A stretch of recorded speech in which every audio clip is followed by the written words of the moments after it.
Magandang araw sa lahat ng kaswabe natin. Today is a super swabe day dahil meron nga pala tayong car for sale.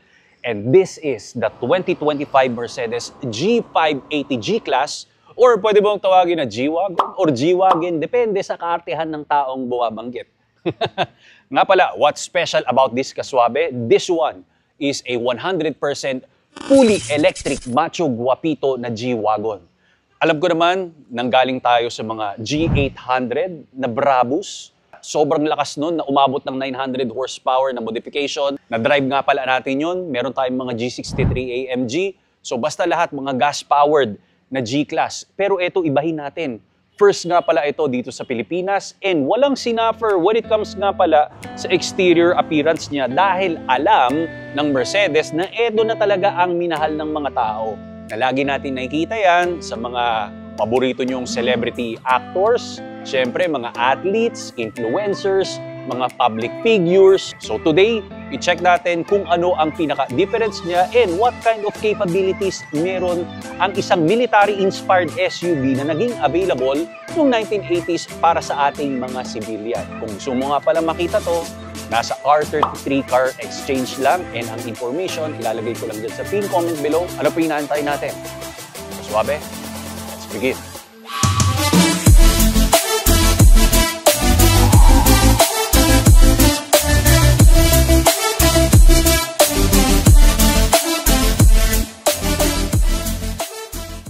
And yes, kaswabe, let's start with the exterior review. Alam mo kaswabe, what I like the most is niretain nila yung iconic presence ng isang G-Class. Tama, very boxy pa rin. Yung athletic appearance na natili pa rin kung ikukumpara natin sa mga G63 and G550 na mga nakasanayan natin. So meron lang mga sobrang konting changes para mabigyan pa rin at least ng unique touch yung 100% electric SUV natin. Like dito sa front grills, hindi mo makikita yung ganitong mismong itsura sa G550 and even sa G63 AMG, which is vertical yung slotting niya. Eto, mas pinakapal yung mga piano black finishes with a big Mercedes-Benz radar. Of course, nandyan yung pang MBUX natin na safety system doon sa ating command center. Camera and the ground clearance, sobrang taas. So this one can withstand sa lahat ng mga off-road situation and even on-road, di ba? All kinds of terrain. Sobrang yung capabilities nito kung ano ang meron sa kanyang other trim levels or mga variant, hindi ka pa rin magkakamali sa full electric na G580. Nandito yung badge ng Mercedes-Benz. Then, exposed ng mga turn markers sa ibabaw ng ating bonnet, ganun pa rin. Ang nasa ilalim nga pala nito, syempre wala ang ating makina dahil yung EQ technology ang inilagay nila. Mamaya i-pop up natin kung ano ang nasa bonnet kaswabe. And mapunta tayo sa ilaw. This is LED DRL. Halo type pa rin siya, projector bulb. Naka-blackout ka, so high on technology pa rin. Flared fenders to accommodate yung makakapal natin na gulong. So this is 255, 50, and R20. Same nga pala sila ng size sa front and back. Ngayon, hindi naman ito AMG, pero pag titingnan mo yung branding ng ating wheel setup dito, nakalagay AMG. So high performance na branding natin and blue brake calipers that signifies 100% full electric. And ang makikita pa natin dyan, meron kang blue lining dito sa side profile, which is other na mga G-Class, hindi ganyan yung design language. Pagdating pa natin dito sa fender, you have the EQ. Siyempre, ito yung nagsasabi yung sa commitment nila through electrification and innovative technology when it comes sa kanilang lineup ng mga Mercedes. Expose yung mga hinges natin, side mirrors natin, may mga camera ka. Sobrang taas, sobrang boxy, aggressive, rugged, heavy duty. Nice. Ganun natin i-describe ang isang G580. So this is your door opening handle. Meron kang letter G na letter. So if hahatakin natin, you just press this. Pero pag isasara naman natin, kinakailangan mong gamitan ng 101% na pure muscle kasi ang lutong rin ng tunog nito eh. Kaya napaka lalaking lalaki. Okay? Ganun siya. Ito, meron kang daanan to ng ulan eh. Hindi, biro lang. So, ito talaga yung design niya. Mas mahaba yung pinto. Meron kang running step board. And ito, may small airflow pocket ka rito para sa, syempre, sa cooling ng brakes natin na makikita mo lang yan dito sa G580. Pag hinanap mo sa mga 550 and G63 AMG, walang ganyan. Ito naman yung charging port natin. When you open this, AC and DC, DC takes about 10 to 80% ng 30 minutes. Pero pag AC naman, depende sa patience na kaya mong ibigay. I don't have the exact number, so mamaya na lang natin pag-usapan. So very squarish. So bilog ang ating wheel cover. So nandito, extra wheel and tires. Hindi ko lang mabuksan. You have the LED rear taillights. Then of course, pa-sidewards ang opening together with the third brake light doon. And charan! Malaki-laking cargo spacing. So excessive, di ba? Ang laki, kasya ang ilang tao. Pero ito, pag-usapan natin, you have the handle na carbon fiber and may mga blue details ka. So ibig sabihin, atensyon sa lahat ng details. Even blue stitching with this leather material. Ang ganda, oh. Tapos ito, suede. Ito, sa ibang variant or trim level ng G-Class. Nasa 1,100 liters of cargo capacity. Pero, sa G580 na full electric, nabawasan tayo ng 85 liters because of the electrification components. Okay, so hindi ko naman makita. Medyo sumikip ka lang dito siguro sa sidings. You have tonneau cover. And of course, ito, pag, you know, some adventure with the family and lahat ng things and stuffs, kasyang-kasya. So wala tayong exhaust pipe dahil syempre electric vehicle ang kasama natin. Pag isasara mo, tulak lang natin. O diba ang pogi? The badge of G580 is located here. So punta naman tayo sa kanyang electric powertrain. Introducing Autosport. Kaswabe, this one is the world's most innovative mobility scooter that we can get para sa ating lifestyle and sa mga kababayan natin na PWD. Madali lang to. Comes with 2 separate parts na pwede mong gawing trolley at the same time. Installed nga pala doon sa harap ang iyong illuminated LCD display for you to see the performance and enhanced lighting system para sa safety precautions pag nasa road ka or sidewalk na pwede mong ilagay sa sports car or regular car na trunk kasi maliit lang ito and very lightweight. Within seconds, ang dali lang i-assemble. Up to 10 speed ang kanyang taglay and 10 kilometers per hour ang kanyang maximum na pinartneran mo ng shock-absorbing flat-free tires for advanced performance and auto braking system. At hindi lang sa kotse, mantakin mo pati sa tren, pwede. And flight approve ang ating baterya. Meron tayong lisensya. So, ibig sabihin, pag nag-travel ka around the world, kayang-kaya mo itong ilagay sa cabin at ibaba mo, ma-assemble mo kagad ito. Ang design nito ay talagang super passionate sila para ipakita sa inyo ang performance. So, ganun lang yon. Be active, be free, be yourself by Autosport. Ang link ay nasa description below para i-check mo na lang kaswabe. So, this one makes 580 horsepower and 1,165 Nm of torque kung i-compare natin sa G63 AMG. That one naman is 577 horsepower and 860 Nm of torque lang, which is that one is the high performance. Ang tinatakbo nito, 0 to 100 is 4.6, pero doon naman sa G63 AMG is 4.5. Bakit 0.1 lang yung difference pero nasa 1,200 almost na Nm of torque ito? Dahil ang bigat nga lang nito nasa 6,900 pounds kaswabe kung i-compare natin sa G63 AMG which is 5,800 pounds lang. Dahil sa kanyang baterya, so yun yung nag-matter talaga kung bakit kahit mabigat ito, at least nakakahabol pa rin yung 0 to 100 niya. And ang mileage na makukuha natin dito, medyo magkakabot ka nga lang ng ulo dahil for me, pag nag-electric car ako, nasa 500 kilometers sana. Pero ito, ang ma-reach mo lang 390 kilometers, but hindi mo kinakailangan ng wall mount na charger dito dahil sa mga outlet, pwede mo nang isaksak, basta alagaan mo lang kung saan mo pwedeng dalhin. So, yun lang, natapos na tayo sa electric powertrain. Pumunta naman tayo, what's inside the G580? Kaswabe, if you want to experience true luxury, nandito lang yan sa G580 kasi everything is on point.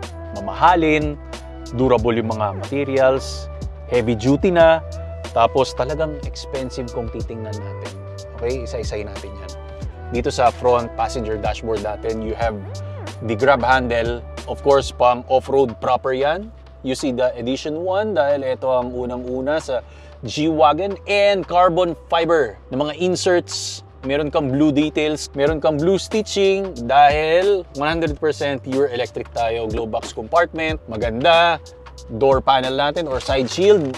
You will see ito yung adjustment ng seats natin, memory, cooled and warm seats. Unlock and lock. Burmester na sound system. Pag tumingin naman tayo dito sa gitna, meron tayong transparent na glass roof. This is for driver only and front passenger kasi sa backseat natin hindi siya available. Then this is the center armrest. Just press this. Bubukas yan, malalim. Meron ka mga USB Type-C and the center console. Oh my God. Lahat carbon fiber. Check this out. Ang linis tingnan. May mga scroll switches tayo for dynamic. Ibig sabihin, this is for the drive modes. Papakita ko lang sa inyo ha. Individual, sport, comfort, trail, and rock. Ito yung may pinaggagamitan na mamaya pag-uusapan natin yan. Ilagay lang natin sa comfort. Tapos sa mga camera natin, this is for the touchpad. Kasi pwede mong kontrolin yung infotainment system natin by using this.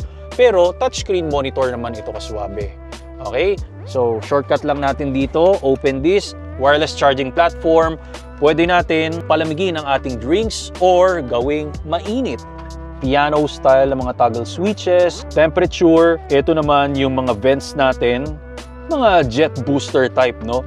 Plus, meron kang ambient lighting na sumasabay sa lahat yan. Ngayon, ang pinagkaiba niya laban doon sa other na mga SUV or G-Class, lacking differentials yung dito. Pero itong tatlo, meron tayong tinatawag na G-Turn. Parang, Gcash. So, yung bawat electric motor natin, meron sa harap, meron sa likod, mag-i-spin sila. May kanya-kanyang isip. That's why nagagawa nila yung nag-iisang feature na hindi nagagawa ng other G-Class. So, pag meron kang nakitang umiikot na hindi nawawala sa pwesto at wala sa road, ito yun. Kasi baka masira yung mga mechanical components natin pag sa road mo ginawa, hindi ka mapipigilan at napakaraming step na gagawin. Hindi ko na lang kayang isa-isahin kaswabe, saka na pag naging owner na tayo ng G-Class, yung manibela natin, flat bottom, tapos ganun na ganun pa rin ang orientation pero meron kang blue stitching. And eto naman, these are not shift paddles para sa mga gears natin. Hindi ka nakakapag-upshift dito or downshift kasi for regenerative braking ito. Kumbaga, meron siyang option pag gusto mong strong recuperation, which is pag nag-deceleration ka, ramdam mo talaga na medyo nagbe-brake siya to gather more energy. So, pwedeng pag kasama mo yung family mo, baka mahilo sila, gawin mo na lang yung pinaka-minimum na recuperation. So, nandito yung mga choices niyan. And this is your gear selector, power reverse, neutral, and drive. And ito naman for the wipers ng napaka-straightforward natin na front windshield. Ito naman yung sa mga ilaw natin. Yung accelerator pedals natin, may mga details siya para kapit-kapit yung paa. And ito naman is for the window. So, ganun pa rin yung settings niya kung ano yung nasa front passenger natin. Frameless na rear mirror and Burmester sound system. This is your light. Sa backseat naman, ito yung ilaw, vanity mirror with vanity lights.